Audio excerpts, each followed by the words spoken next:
Can you tell us what you feel Bella's arc is in New Moon? You find Bella in a very comfortable position in life. She's pretty sure that she's decided how she's going to spend the rest of her life. She's with Edward. She's with this like constant thing, this ideal. In New Moon, that is ripped from her, and so she has to contend with not only the fact that she's just been dead wrong about something that she was so sure of, which is the hardest thing about a breakup, in my opinion, and she subsequently wakes up again. It's this seemingly like ideological codependent relationship that just rocked her and like killed her. Basically, there's like this period in the movie that's months long where she's basically a dead person. She finds herself again, only to, as soon as she comes out of it, Edward comes back and she's willing to go right back to him, which you'd think like sometimes maybe you'd say like, wow, well she's weak, she just goes right.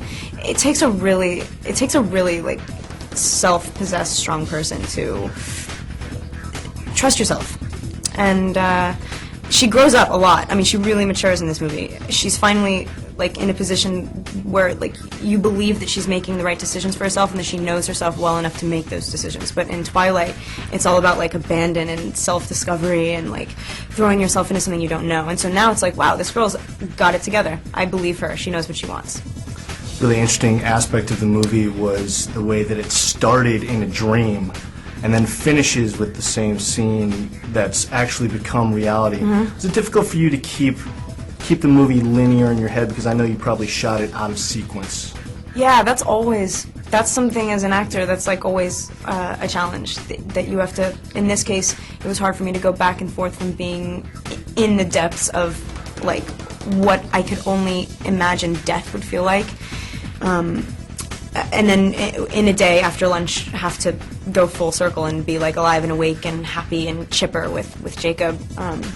That's hard, definitely, but that's our job. You know, you never shoot a movie in sequence, so like it is your job to have the whole thing in mind and be able to act impulsively and be organic, like, you know, just be in the moment. Were there any scenes that you were kind of afraid to shoot in this movie, because there was a lot of physicalness in the movie? Yeah, I mean, the emotional aspects of this character are like absolutely in the physicality as well. I mean, she's like, she permeates. Because it's not a story that's set in a reality that we can relate to, I was always thinking that I wasn't ever being sad enough, that I wasn't ever being, you know what I mean? Because it was like, I don't know what it feels like to be broken up with by a vampire. All I know is what it feels like for me, and I'm human, you know what I mean? So physically also, it was tough because she's always like running around and like falling down in the woods, and it was hard. Like generally, New Moon was, I think, out of the whole series, probably the most, for Bella, definitely the most, really beat her up.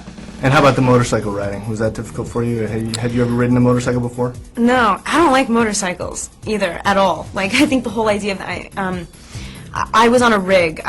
You can talk to Taylor about being cool and riding motorcycles because he did it, and I didn't. I was on like this thing that sort of like floated me around. I looked so you actually didn't have to it. ride the motorcycle itself? No, I was just sort of like towed.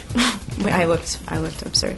Now, after having been together making these movies for 2 years, you guys must feel like family. Yeah. It makes it so much easier too. Especially doing movies in between.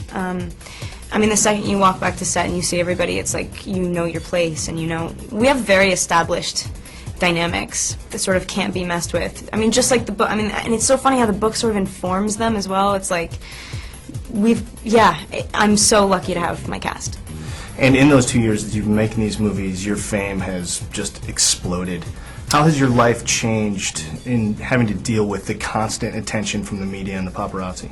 It's changed in that it's completely, I mean, it's changed in that I had to fight to get my movies out before, and now people are sort of in waiting to see like what we're all going to do next, and that's the coolest thing ever. So that's a change. And then, and just in terms of like personal day-to-day life, this is probably the most intense that it's going to get at this point. It feels fleeting. It feels like it's going to go. You know what I mean? Like, so I'm not too worried about it. I'm a pretty private person, and you can be private and open at the same time.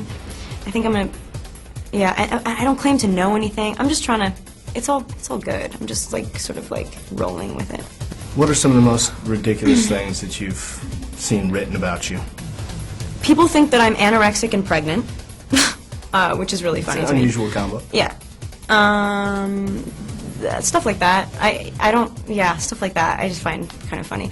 The day after, like, pregnancy rumors, I was, like, eating a cookie at the craft service truck, and I, like, looked around, and this guy pulled up and just went, "Shh," you feel like you're being shot, too, like, with a gun. And I was like, "No!" And I threw the cookie on the ground. I was like, "That's why!" And then I was like, "I want that cookie back."